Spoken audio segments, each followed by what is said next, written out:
So, and then within that, the disorganized neighborhoods and stuff, ethnic groups clash against one another, and no one really trusts anyone. It's kind of like, I'm trying to survive and you're trying to survive, so I'm going to kill you before you kill me. Or,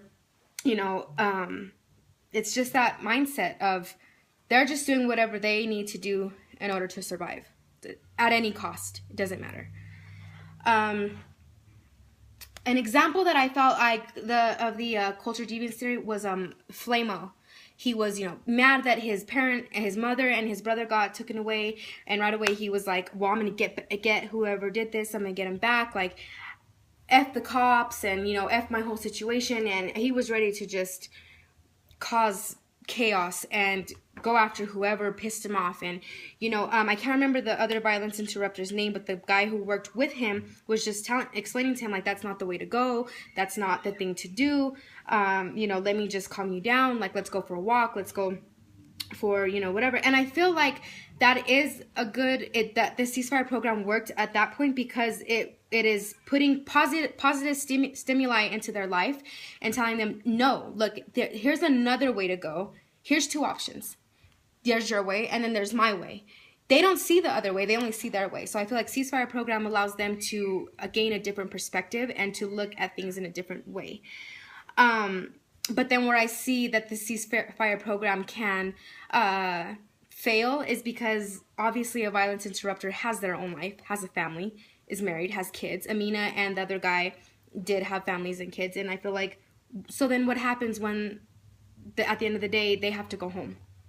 Flamo was more than obligated to go after this person once he left the violence interrupter. So I kind of feel like that's where it can fail, because what do you do when you can't be with them 24/7? And then something I wanted to point out was Miller's lower class focal concerns with trouble. So I picked out taking out someone from another gang gets you recognition or street credit.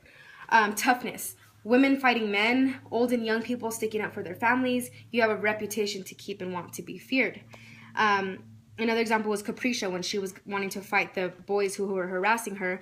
It was like a defense mechanism of like, I'm tough, I will stick up for mine, and don't care if I'm a girl, like, I will kill you, I will hurt you.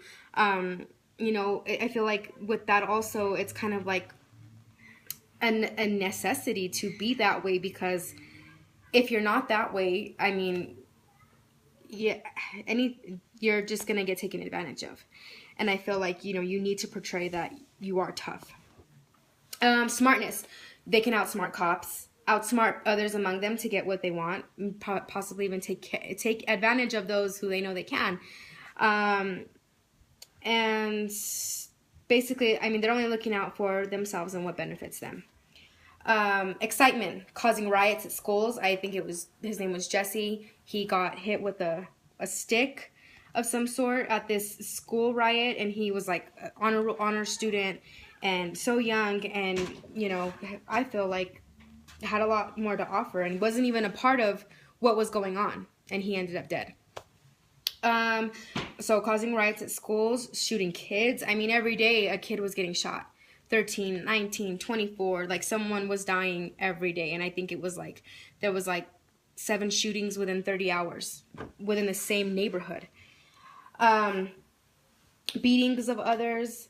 And then when the whole thing had happened with Jesse getting hit, they were encouraging it. Like, yeah, violence, yeah, like, do it, kill him, whatever they were saying. And it was just like, this kind of stuff was like being encouraged by younger kids within the school.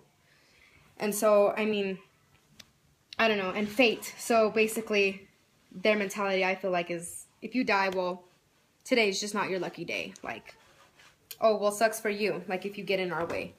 Autonomy. Don't care about the cops. They're seen as a threat and refuse to talk to them. Or I feel like people who are surrounded within that same place of the gangs and stuff, even though they're not a part of it, I feel like there's a factor that they might be scared for their life and for their family's life if they were to talk to the police. But there was even one part in the movie where they said that that the people won't talk to the cops. So resolutions, I feel, would be the broken windows theory and the cultural deviance theory. So my proposal was, let's clean up our communities, our homes, and make it a place people want to come. Let's offer resources and give to those in need. Let's offer programs to help students with feelings of deprivation and isolation. I think that the CEASE program and the Violence Interrupters are trying to put something like this out there for the community and being a positive stimuli for those seeking help. The community needs to embrace the change, help create stability, and to have relationships with one another, which I think Ceasefire did because they need. I think Ceasefire did this because they're not bringing someone from Denver to Chicago, like, let me talk to you. No, it's within the same upbringing, within the same, like, I grew up here and I know the streets and I've done this and I know this and I know the people and I know the way it works, and I feel like they're allowing for communication and a relationship to be built amongst one another, and I feel like that's what these like Capricia, Flamo, Little Mikey, I feel like they need that kind of connection with someone, because who else is going to do it? They need someone that they're going to be able to relate to and talk to, someone that's going to know them and, understand them.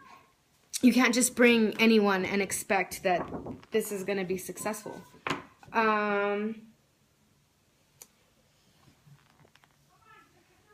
Well, yeah, basically they need someone who's lived that life. And another example from the movie was Flamo. He had stopped himself from doing something. I can't remember if it was like, I can't remember exactly what it was, from something stupid, because he said that the violence interrupter was in his head talking to him. And he's like, you were there like a bug, like you wouldn't leave me alone, you were just there in my head, telling me no, no, no. And at the end, Flamo ended up getting a job and being successful. And, I feel like you have to really want to be successful with this Ceasefire program and the violence interrupters. There's some kids that in that movie too that had the attitude of like, well, you know what, this is our life, like this is what we know and this is what it is and this is what it's always going to be. And I feel like having that attitude, okay, well, you're not going to succeed having that kind of mentality and attitude. And unfortunately, you can't change that for everyone. But I feel like with the Ceasefire program and the violence interrupters, for those who want to change it and are seeking it, that, I mean, it's worth it. And like for Amina, she said, the day that she finally decided this needs to change, this needs to stop, was the day she got shot. And I feel like either they need to have that eye-opening moment where it's like, whoa, like I need to change my life, or they may never have that at all. I mean, it really does depend on the person. But I feel like with Amina, she was like, she recognized it, took herself out of it, and now she's advocating for those who were just like her. And, I feel like with this, you just need to really want it. Like it's successful if you allow it to be successful. But then again, like I said, with the social structure theory, it's kind of hard to say because I feel like they're at a disadvantage and we've always been at a disadvantage. Me growing up in DPS schools, it was the same thing. I mean, I was lucky and fortunate enough, but not everyone is.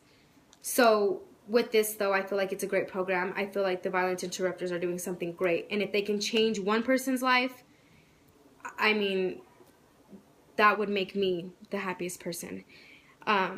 To see someone totally just do a 360 with their life and be successful. And reach out to those just like them and let that keep continuing to grow.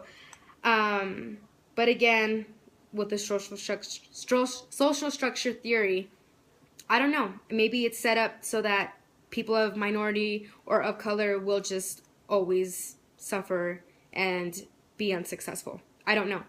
I mean, it's possible. But I feel like with programs like this, there's people who care, and those people just need to listen.